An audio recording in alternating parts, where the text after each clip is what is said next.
की बात की शुरुआत करेंगे आज की सबसे बुरी खबर से। और आज की सबसे खराब खबर यह है कि हमारे देश में कोरोना वायरस का एक बहुत ही खतरनाक, एक बहुत ही घातक म्यूटेंट डिटेक्ट हुआ है। कोरोना वायरस का जो वेरिएंट हमारे देश में मिला है वो हमारे इम्यून सिस्टम को बाईपास कर सकता है, यानी हमारी प्रतिरोधक क्षमता को चकमा दे सकता है, यानी वायरस से लड़ने की हमारे शरीर की ताकत को यह वेरिएंट धोखा दे सकता है।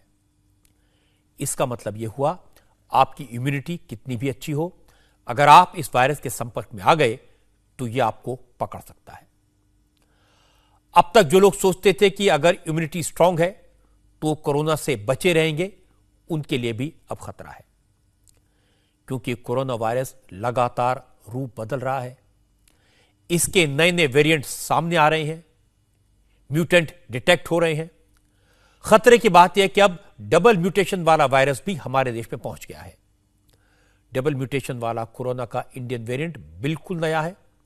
इसके बारे में एक्सपर्ट्स के पास भी ज्यादा जानकारी नहीं है। जीनोम सीक्वेंसिंग में इस इंडियन वेरिएंट का पता चला है। जैसे यूके वेरिएंट है, साउथ अफ्रीकन वेरिएंट है, ब्राजीलियन वेरिएंट है, उसी तरह अब कोरोना का इंडियन वेरिएंट भी मिल गया है। एक्सपर्ट का कहना है कि यह वेरिएंट इसलिए ज्यादा खतरनाक है क्योंकि यह इम्यूनिटी को बाईपास कर देता है। और दूसरी बात यह कि कोरोना वायरस का यह रूप बीमारी की इंटेंसिटी को ज्यादा घातक कर देता है, यानी वायरस का यह रूप ज्यादा नुकसान पहुंचाता है। मैं सारी बातें कहकर आपको डराने की कोशिश कतई नहीं कर रहा, लेकिन सच्चाई बताना, असलियत आप तक पहुंचाना, आने वाले खतरे से आपको सावधान करना, यह मेरा फर्ज है। असल में कोरोना के मरीजों की संख्या में लगातार बढ़ोतरी हो रही है, जबरदस्त बढ़ोतरी हो रही है, इसलिए सावधान तो रहना है। पिछले 24 घंटे में 47,000 से ज्यादा नए केसेस सामने आए हैं और सबसे ज्यादा पेशेंट्स, सबसे ज्यादा मरीज महाराष्ट्र में मिले हैं। और यूके वेरिएंट हो या साउथ अफ्रीकन वेरिएंट हो, ब्राजील वेरिएंट हो या फिर कोरोना का नया डबल स्ट्रेन वाला इंडियन वेरिएंट, ये सारे के सारे वेरिएंट महाराष्ट्र में मौजूद हैं।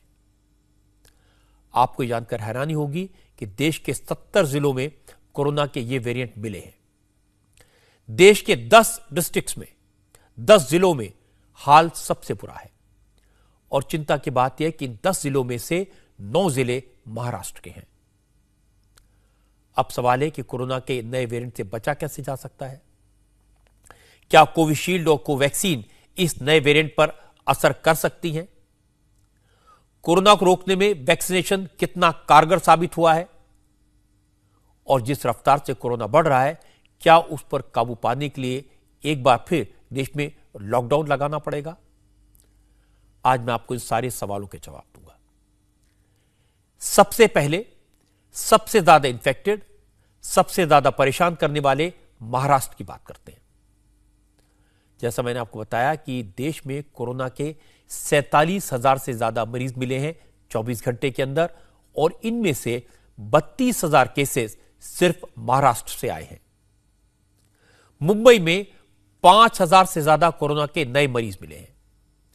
देश के जिन 10 जिलों में सबसे ज्यादा एक्टिव केसेस मौजूद हैं, उनमें से 9 सिर्फ महाराष्ट्र के हैं। इनमें भी पुणे, नागपुर, मुंबई, ठाणे और नासिक की हालत सबसे ज्यादा खराब है। त्योहारों का सीजन आने वाला है। 4 दिन के बाद होली है, फिर नवरात्रि शुरू होगी, शबे बारात है, और फिर उसके 15 दिन के बाद रमजान का पवित्र महीना शुरू होगा, फिर ईद आएगी। लेकिन टेंशन यह है कि त्योहारों का यह सीजन कहीं कोरोना के लिए वरदान न बन जाए, कहीं इनसे कोरोना और न बढ़ जाए। इसीलिए एहतियात बरती गई है। आज नई गाइडलाइन जारी की गई है। केंद्र सरकार ने राज्य सरकारों को चिट्ठी लिखकर फेस्टिवल सीजन में सतर्कता और सख्ती बरतने की सलाह दी है। दिल्ली में होली, शब बारात और नवरात्रि पर भीड़ इकट्ठा होने पर रोक लगा दी गई है। हालात को देखते हुए महाराष्ट्र के बीड़ में 26 मार्च से 4 अप्रैल तक लॉकडाउन का ऐलान किया गया है। और इसी तरह नांदेड़ में भी 25 मार्च की रात 12 बजे से 4 अप्रैल तक लॉकडाउन लगाया गया है। और यह सब इसलिए करना पड़ा क्योंकि देश के 18 राज्य ऐसे हैं जहां कोरोना वायरस के ऐसे वेरिएंट्स यानी वायरस के ऐसे रूप देखने को मिले हैं जो घातक हैं, जो किलर है, जो खतरनाक है। साइंस की भाषा में आप इन्हें वेरिएंट्स ऑफ कंसर्न यानी वीओसी कहते हैं। इसके अलावा आज सरकार ने यह भी बताया कि हमारे देश में भी अब वायरस की 2 नई म्यूटेशंस यानी वायरस की संरचना में हुए बदलाव के बारे में पता चला है। इन्हें डबल म्यूटेशन कहा जा रहा है। और चिंता की बात है कि महाराष्ट्र, दिल्ली और गुजरात में कोरोना के मरीजों में डबल म्यूटेशन वाला वायरस डिटेक्ट हुआ है। तीसरी बड़ी बात यह है और यह सबसे परेशानी की बात है, आज हेल्थ मिनिस्टर ने साफ साफ लफ्जों में कहा भी कि वायरस के जिन 3 वेरिएंट्स को WHO ने बीमारी फैलाने वाला, कोरोना को बढ़ाने वाला बताया, वो वायरस के 3 रूप यानी ब्रिटेन, साउथ अफ्रीका और ब्राजील वाले वेरिएंट भारत में मौजूद कोरोना वायरस के संक्रमित मरीजों में देखने को मिले हैं। जो डेटा, जो फिगर्स जारी की गई हैं, वो चौंकाने वाली हैं। पता चला कि जिन 10,000 से ज्यादा कोरोना पॉजिटिव लोगों के सैंपल्स लिए गए, उनमें से 771 सैंपल्स में वेरिएंट ऑफ कंसर्न यानी कोरोना के घातक, खतरनाक वेरिएंट मिले हैं। इनमें ब्रिटेन वाले वेरिएंट के 736 नमूने थे, साउथ अफ्रीका वाले वेरिएंट के 34 केस डिटेक्ट हुए और एक केस ऐसा आया जिसमें ब्राजील वाले वेरिएंट का पता चला। आज हेल्थ मिनिस्ट्री के अफसरों के चेहरे पर वायरस के वेरिएंट को लेकर चिंता दिखाई दी, डर दिखाई दिया। जब वो मीडिया से बात कर रहे थे तो वो परेशान दिखाई दिए। आप नीति आयोग के मेंबर डॉक्टर वीके पॉल की बात सुनेंगे तो आपको अंदाजा हो जाएगा इस वक्त हमारे देश में कोरोना वायरस की सिचुएशन कितनी अलार्मिंग है, कितनी खतरनाक है। डेटा के बेस पे जो कंक्लूजन निकले हैं, डॉक्टर भार्गव मेरे बाद थोड़ा सा और भी एक्सप्लेन करेंगे, लेकिन निकल के ये आया है कि हाँ, variants of concern 3 variants, UK का वेरिएंट पर्टिकुलरली हमारे देश में कई जगह पे है, पंजाब में दिख रहा है ज्यादा है, दिल्ली में भी है, सही बात है, उभरा है, इसको हमें मानना होगा। इसके बेस के ऊपर हमें और अपना कवच बढ़ाना होगा, अपनी मेहनत बढ़ानी होगी और इसे फेस करना होगा और हराना होगा। साउथ अफ्रीकन वेरिएंट आया है किसी हद तक और थोड़ा सा ब्राजीलियन वेरिएंट आया है, ये तो एक हिस्सा है रिपोर्ट का।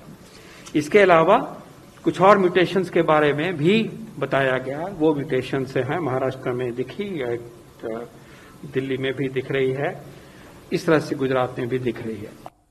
अब इंडिया टीवी हर वक्त हर जगह डाउनलोड करने के लिए सर्च करें India TV news Google play store या ऐप स्टोर पर।